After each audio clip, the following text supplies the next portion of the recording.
right, and welcome back, sports fans, or I don't even know if I should be welcoming the sports fans because we've been doing this so long, it's probably just people that want to hear the sideline to the cross that are tuning in at this point. And but if you were tuning in and you were looking for the Sideline Radio Show, that's Monday through Friday. And on the weekend, I'm here with Don Brzezinski, Director of CrossLife Counseling here in Vero Beach, and we're talking about spiritual things on the weekends.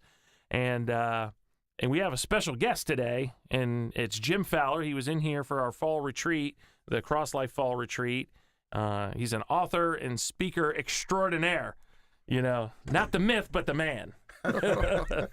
So with that, I'm going to turn it over to Don, and it was a great retreat, by the way. And again, you can go to cross-life.org here pretty soon, and you can hear some of the recordings of that retreat. So, thank you, Derek. Good to be back on the show. And as you said, we're excited to have my good friend Jim Fowler from CrossLife.net. That's in fact the website that he has, an extensive website of all kinds of helpful resources to assist the Christian in understanding more clearly God, themselves, and spiritual things. And so we were delighted to have Jim back to Vero Beach for this retreat, and we asked if he would share during this time about his latest book. He's written 24 books and hundreds of articles, and a sought-after conference speaker. And his latest book is The TRIUNE God in Christian Thought and Experience. So, Jim, welcome to the show. Thank you. It's good to be with you. And we certainly had a insightful weekend with the folks that attended the retreat. And as Derek has said, we'll be looking forward to having the recordings of those times on the podcast, and so others can be able to share in the insights. And so we want to discuss this morning about this topic, the triune God in Christian thought and experience. So what inspired you, Jim, to write a book like this? You know, I hadn't really intended. I didn't sit down necessarily to write a book on the Trinity. It's a very difficult subject, but I had been doing some reading in several different books, theology books, academic type books, and I thought that, well, if that were simplified, it might relate to people, and they might be able to understand better how it is that the triune God, Father, Son, and Holy Spirit, have acted on our behalf, and how that they're not just something that's in our mind. It's not just a theory.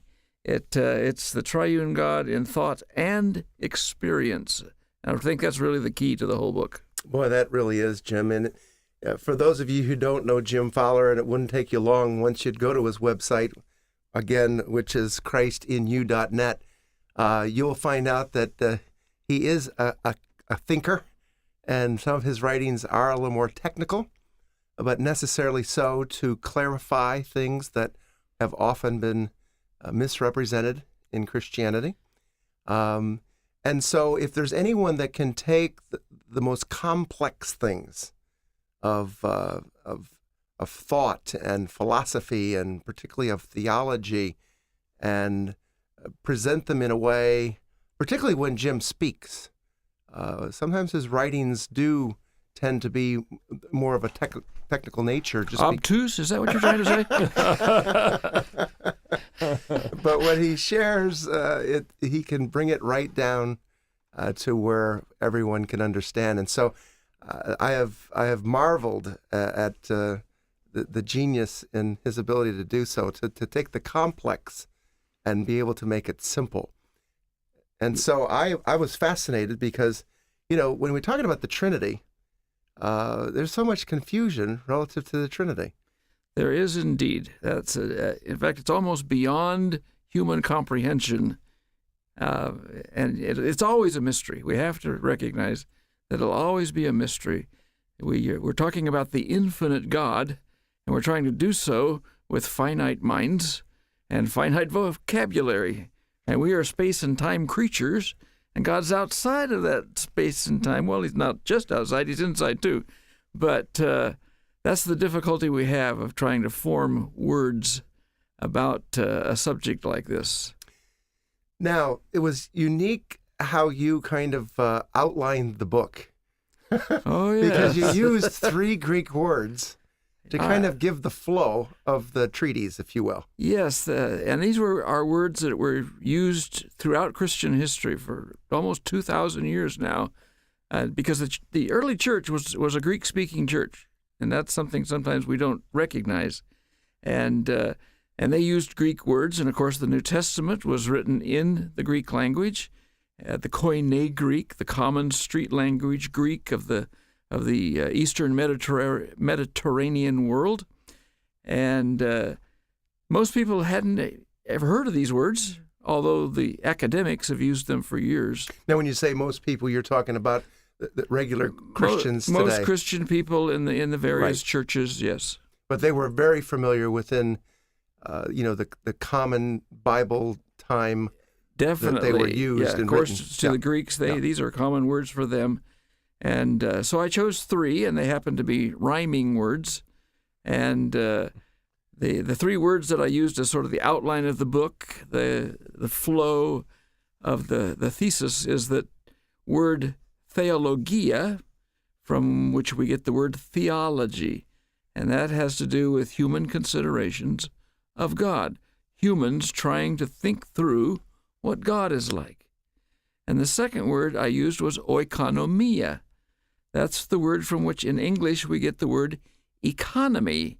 But that throws us off because we begin to think about monetary and financial considerations. And that's not what we're talking about. We're talking about the administration of how God worked out the revelation of himself in his Son Jesus Christ, predominantly in the historical incarnation of Jesus Christ.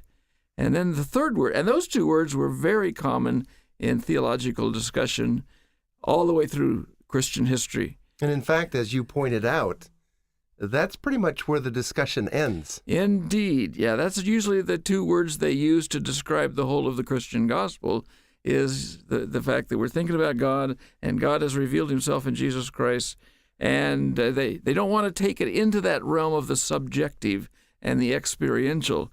But that's right where I wanted to go, because I don't think you have genuine Christianity until it becomes part of you. And so I took it to a 3rd rhyming word, which was not only theologia, oikonomia, but koinonia. Many Christians have heard that word before, because it's the word fellowship. Right. Well, that's the one thing, just real quick, when you're talking about the I would say the masses, so to speak, of, Christians today, where they're in the first 2, is you're saying that's really more head knowledge. They're not going into the relationship part, even though they maybe preach that. You have to have a personal relationship with God, but that usually turns into those first 2, right? The head knowledge, that type of thing. You are so right, Derek, because what happens in so much of Christian religion is that people think it's a believe right religion.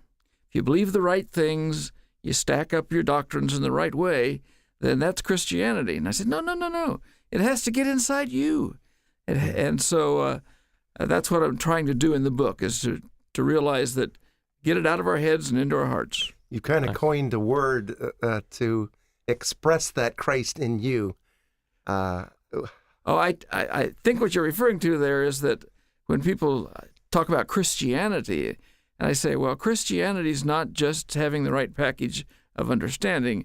Christianity is Christ in unity. Yes. and if we keep that in mind, we'll get down to the bottom line of what the Christian gospel is all about. So you got to say that again. Yeah, Christianity is Christ in unity. And what do you mean by that, Jim? Because some are probably saying, okay, well, that sounds like a nice little rhyming phrase, but I don't understand it. A lot of people today, when they hear the word Christianity, they think that it's synonymous with religion.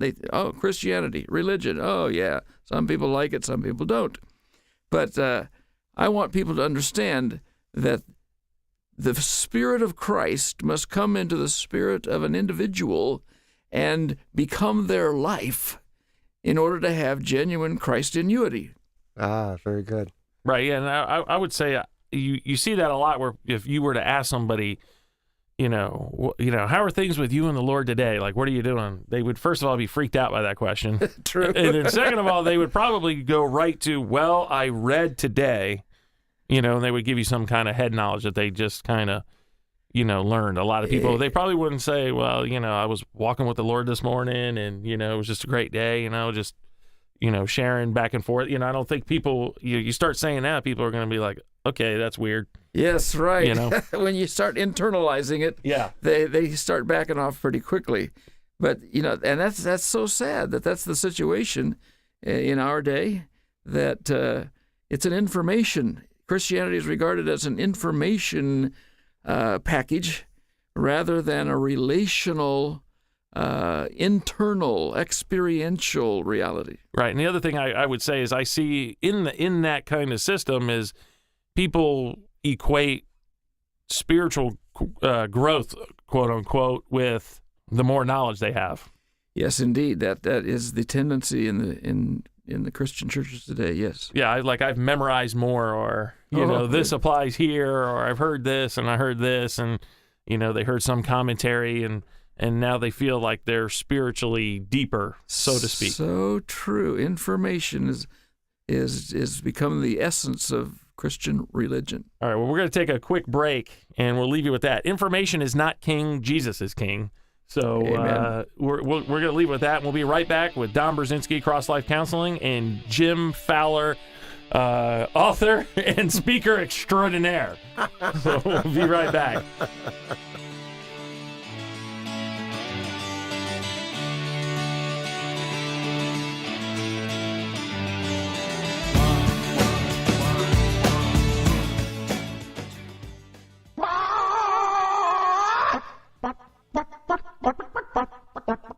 Hey, this is Jason with the Sideline, along with Mike Kelly, new owner-operator in your Mall Chick-fil-A location. We have a mission for you. Eat more chicken! It's a simple 6-day-a-week mission. And if you choose to accept this mission, go to the Indian River Mall Chick-fil-A right now. Remember, they're closed on Sunday. Disclaimer, no chickens were hurt during the making of this commercial. This message will self-destruct. Now!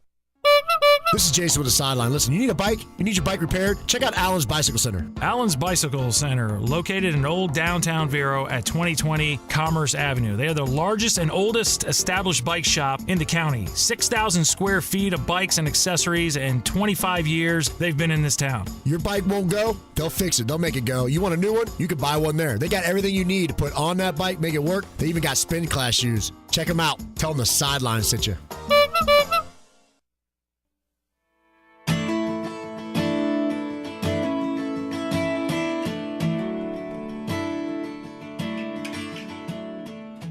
All right, and we're back, and we're here with Don Brzezinski of CrossLife Counseling here in Vero Beach, but we also have a special guest, Jim Fowler, author, speaker, and you can go to his website, which is christinyou.net, and of course, the CrossLife website, which is cross-life.org, and you can go to the podcast and pick up all these discussions that we've been having. You can also pick up recordings of seminars and retreats, and this retreat that Jim has just spoken at, which was fantastic. You can probably pick up those recordings. You might not have to wait about a week, but we got to do a little editing and clean it up. But when we left off, we left off with talking about two aspects that people tend to focus on in there, and they're not getting to the koinonia, as you talked about, the fellowship of and the relational part of it. And we talked about it. A lot of Christians today, they'll talk about it, but they don't understand it. Would that be accurate? Yes, I think that would, and I think that's what Jim's book intends to do.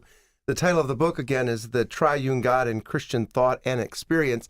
Think about Jim. Now, this is his 24th book and hundreds of articles, and he has always given his books away. They're all on his website. You're free to download them. You're free to read them online. In recent years, folks that like to have a tangible copy in their hand, as some of us still do, you can purchase them. In fact, I think this book now is available on Amazon, is it not? Yes, most of my books are available on Amazon.com, yes. So you can also order a copy there if you're in Vero Beach, you can stop by a CrossLife bookstore and pick one up there as well. So, Jim, this is a big topic, the triune God. Probably as much confusion. Not as big a topic as you can get, yes. and for so many of us, and for so many Christians, all of our struggles really do relate or could be traced back to a misconception of God. That's true, because how you see God is going to influence and affect everything in one's life. Everything. So it's so important to at least have a perspective of God that's accurate to the way that God has revealed himself. So acknowledging that, is it possible for a human being to understand, to explain God? How are we to try to figure out God? Well, like I said earlier, all we can use is human finite understanding and human finite language. And God is an infinite being. He's beyond. He doesn't work in the space-time context that we do. He's eternal. He's infinite. And so you have to say that he always remains a mystery. Always remains a mystery. And when we hope that we would not try to put him in some kind of a box, because if we try to contain him, he's always bigger than any box we can figure out. Yeah, the analogy that came to my mind as far as human beings attempting to understand God would be like taking a thimble to the ocean and trying to fill it. Yes, that's true. That would be a valid analogy. So, what is the basis of the historical Christian assertion that God is a Trinity? And I guess even before we get to that, what are some examples in history of how thinkers have attempted to understand God? Could you give us some examples of that? You know, throughout human history, all human beings have conceived of and attempted to understand a being beyond themselves, a metaphysical being that's bigger than they are. They seem to have a basic natural understanding that they're not the biggest thing in the world. And so all civilizations, you find them looking to explain this being beyond themselves. And we could go back, for example, to the Greek philosophers. We have Plato and his attempts to understand God, because what he did was take the various substances, ideas. He was looking for the ultimate form, the ultimate idea, the ultimate being.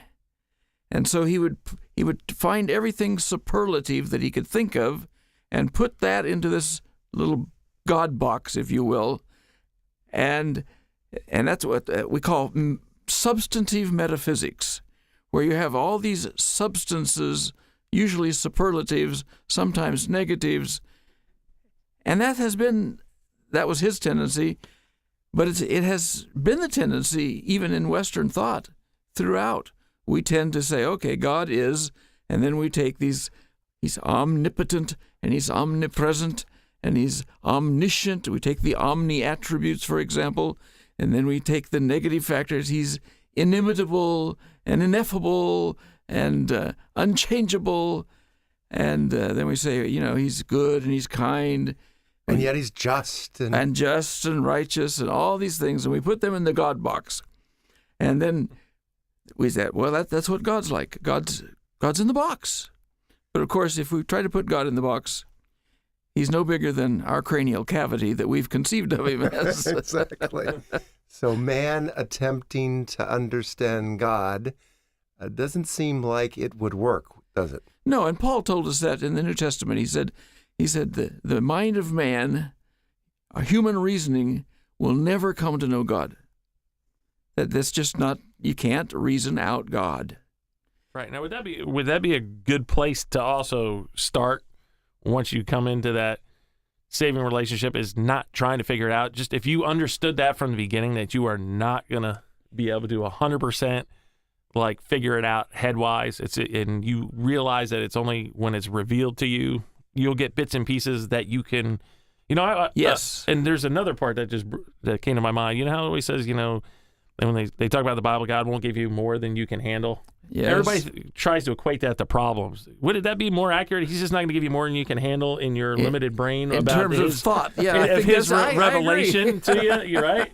Yes. Okay. I think that's valid. All right. Yes, indeed. Yeah. Well, and I certainly agree with you there, Derek. That we don't try to understand.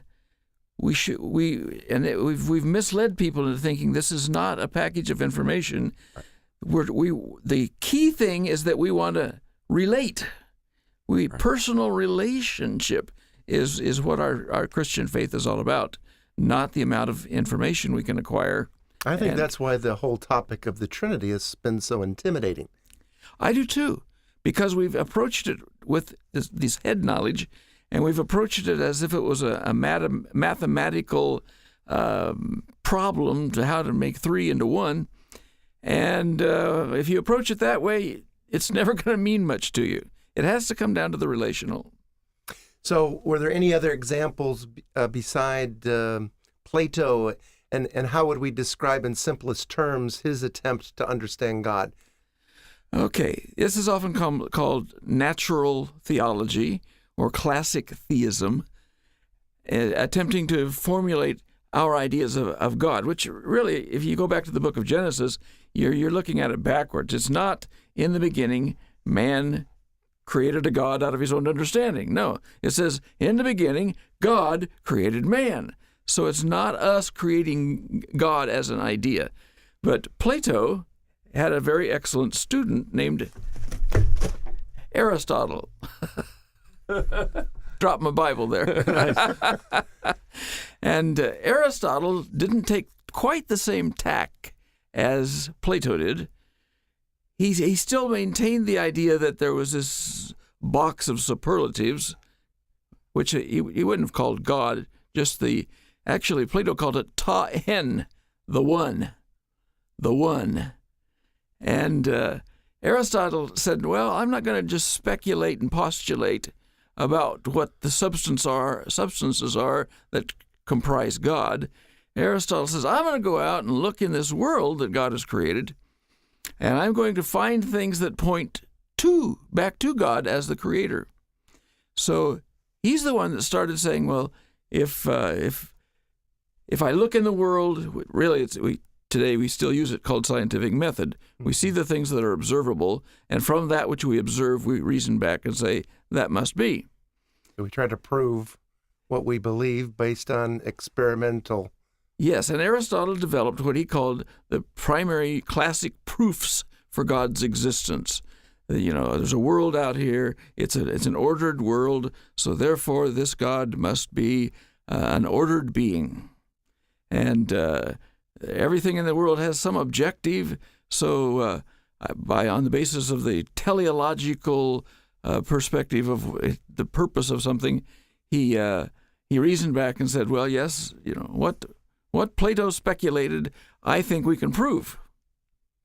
Now, what kind of influence, because you point this out in the book, what kind of influence did Plato and Aristotle have in the theological thinking that developed into what we would know as Christendom going forward?